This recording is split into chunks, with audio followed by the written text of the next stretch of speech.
আজকের যাত্রা ঢাকা থেকে বরিশাল। আসসালামু আলাইকুম সবাইকে, কেমন আছেন সবাই? আশা করি সবাই ভালো আছেন। আলহামদুলিল্লাহ, আমি অনেক ভালো আছি। আজকে আমি যাচ্ছি বাড়ির উদ্দেশ্যে ঈদের ছুটিতে। বাসা থেকে বের হয়ে সদরঘাট আসতে পাক্কা আমাদের প্রায় 3 ঘন্টা লেগেছে। প্রায় অনেক বছর পরে, আজকে প্রায় 3 থেকে 4 বছর পরে আজকে লঞ্চে বাড়ি যাব। খুবই এক্সাইটেড লাগছে। কীর্তনখোলা 10 বরিশাল লঞ্চগুলোর মধ্যে একটি বড় লঞ্চ। ঢাকার সদরঘাট থেকে ছাড়ে রাত 9টার দিকে, বরিশাল পৌঁছায় সকালে সূর্য ওঠার আগেই।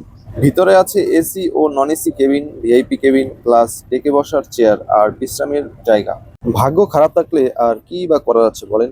লঞ্চে উঠেই শুনতে পাই লঞ্চের ইঞ্জিনে একটা প্রবলেম হয়েছে। আসলে লঞ্চে চলতে গেলে অনেক রকমের সমস্যা হতে পারে, যেমন ঝড় তুফান, তারপরে লঞ্চের ইঞ্জিনের প্রবলেম, এছাড়াও অনেক ধরনের সমস্যার সম্মুখীন হতে পারবে। সেজন্য নিজে থেকে মানসিক মেন্টালি প্রস্তুতি নিয়ে থাকতে হবে আগেই। 9টা বাজার সাথে সাথেই লঞ্চগুলো একটা একটা করে ছাড়া শুরু করলো বরিশাল যাওয়ার উদ্দেশ্যে। প্রায় 9:30 ওভার হয়ে গেছে, আমাদের লঞ্চটি এখনো ছাড়ছে না। অন্যান্য লঞ্চগুলো পাশ থেকে আস্তে আস্তে ছাড়া শুরু করেছে। তো দেখা যাক, আল্লাহ ভরসা কি আছে আমাদের কপালে। তবে কপালে যে দুর্ভোগ আছে সেটা বুঝতে পারছি।